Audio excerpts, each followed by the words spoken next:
Right. Okay. So, hi. Thank you for inviting me for this workshop and for Adam and Fernando for organizing it and for attending, for being willing participants.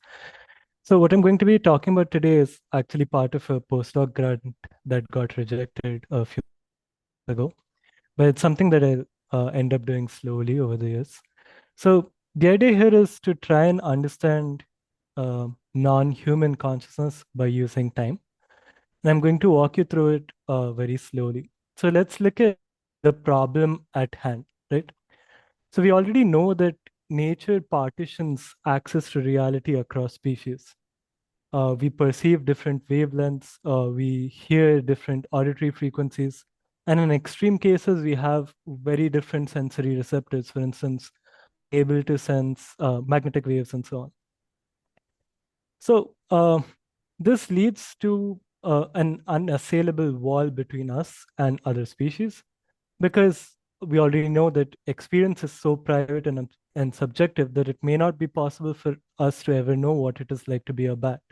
So we can sit and study the biology or the bioacoustics or the biomechanics of the bat, but how will we ever what it is like um, for it to be or what it is like for it to experience the world? And the major problem that this stems from is this idea that we don't have anything common between our sensory worlds or what are called worlds. Like the spheres of our sense perception, there seems to be nothing common between us and a bat. The question is there a way out of this dilemma? Can we scale this wall somehow? And I think one way that this can be possible is through time. So there are some things which make time special. And one of them is that it's the only psychological property that is present both in the content and structure of experience. So let me break this down a little bit. So let's say that when you're looking at my screen right now and you're seeing this white background, nothing in your visual cortex itself has to be white for you to see it as being colored white. However, to be things as flowing in time, persisting in time, or extending, one would expect that the order of events representing those contents also follow the same temporal structure. And what I mean by temporal structure are properties like order, duration, persistence, flow, and endurance. So I don't have time to go into all of them. But the idea is that um, phenomenological time has lots of properties other than sequence. So how long something stays unchanging also and so on. But the basic approach that I had taken in my doctoral work and that I want to take doing future work also is captured very well in this quote by Ian Phillips, who is also a philosopher of time. So he basically says that to understand how our experiences are structured in time, to understand the temporal structure of the mechanism responsible for our experience is through understanding the temporal structure of our experience itself. And I'm going to take you through very briefly at this idea of what is called the critical flicker frequency threshold. So as most of you already know that all of artificial light actually flickers. So whether it's your mobile phone, the street lights, the lights that light up your house, or the lights that guide your car actually are always flickering all the time. But we see them as steady because they flicker at a rate is above the threshold sensitivity of the retina. And what people have done is they tried to take the retinal threshold and map it across the animal kingdom. And there is a enormous variation in how sensitive different species are to different flicker rates. And this, like if you look at, let's say, lobsters have a flicker frequency of about 4 hertz. And let's say the housefly has a critical frequency threshold of like 500 hertz. And we are somewhere in the lower spectrum of at around 60 hertz. So, for instance, a monkey or a chicken might see your screen as flickering while you won't, and so on. So, existing speculations of trying to extend this idea of time beyond humans argue that flies see the world in slow motion and lobsters see the world as moving too fast.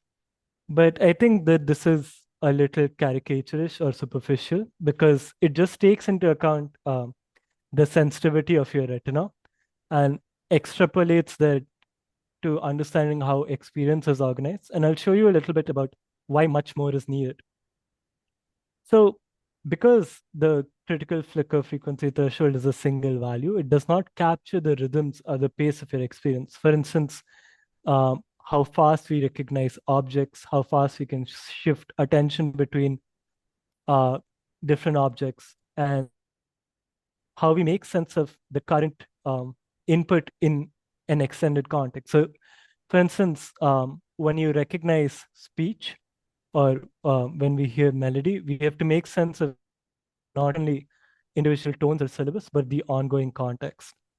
And not just that, but let's say if you're like if you're trying to understand how we shift between our attention between different speakers, that also has an internal rhythm to it. So, for instance, some of my presentation has a lot of animations and GIFs, so I'm not sure how well it will come across over the internet, but I guess if it stays on the screen for a while, Zoom should adapt. But the idea is that let's say you're trying to understand the experience of seeing a tick. The CFF will only tell you whether an organism sees one of these dots of light as flickering or steady. But there are other rhythms of your experience which allow you to see motion, where we integrate inputs and see them as going across the screen.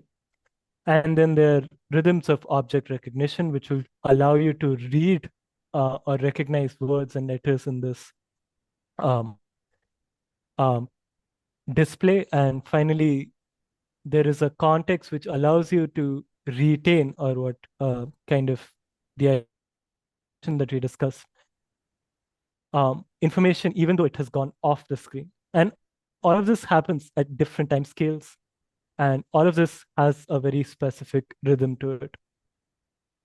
And in my past, like over the past 7 years, that's the kind of work I have been doing to try and map the temporal structure of human experience, which shows that there is not just the retentional or potential aspect to it. There is also something experience which is kind of there, but it is too quick for us to grasp. And then there are persistent features of our experience that stay over and above our anticipations and retentions. And all of this happens at different time scales in a nested manner. So by nested, I mean you can think of them as dynamical Russian dolls who have features changing at different time scales and so on. Now, I want to extend this structure to different species. So I'll just very quickly give you an example of this from the umwelt of a peacock. So I'm going to be showing you a video of a peacock. So what a peacock does is it spreads out its tail and then it shakes its hind feathers very rapidly. These two are features of mating selection. So the length of the tail and the amount of force that it can generate from its hind feathers. But the question is, how is this communicated to a peahen using her umwelt? And for that, I'll introduce you to a of depth before we get there. So there is an illusion of depth where if I take a static a 2D square and I flicker dots on either side of the square in a manner where one side of the square has slow flickering dots and one side of the square has faster flickering dots, you start seeing the region with faster flickering dots as being behind uh, uh, the dots, behind the region where the dots are flickering slowly. So now we'll use this organization of experience to see what the umwelt of a peacock is like. So when a peacock shakes its feathers, these twigs start moving very rapidly, while these spots or the eyes of its feathers stay very static. So all the peahen has to look for is a 3D illusion, right? So the more it can see this disparate thing of the eyes of the spots floating in front of these feathers, the more likely a peacock is worthy of being a mate, because that is predicted by the force it can generate in creating this flicker illusion. Similarly, there is evidence of, or there are studies that look at the cycles of attention in humans, which show that if we are paying attention to an object already and another object appears in rapid succession to it, we are very bad at being able to report it in the window range of 200 to 500 milliseconds. But this window range varies substantially across species. So, for instance, macaques take longer their attention to get inhibited, but their attention stays inhibited for a really long time. Whereas bush crickets cycle attention to various objects pretty fast. And quail do it even slower, and so on. So the idea that I was trying to push with this work was that instead of only studying the sensitivity of different species, we can study the how they are in the world as a whole through the temporal structures of their attention, object recognition, um, figure ground disparity, and so on. And offers time as the umwelt across species, allowing us to understand a new dimension to animal welfare. It allows us to create engineered spaces that are sensitive to these things. For instance, preventing birds from flying into windmills. And I wish I had time to explain to you why that happens, but it has to do with their temporal umwelts.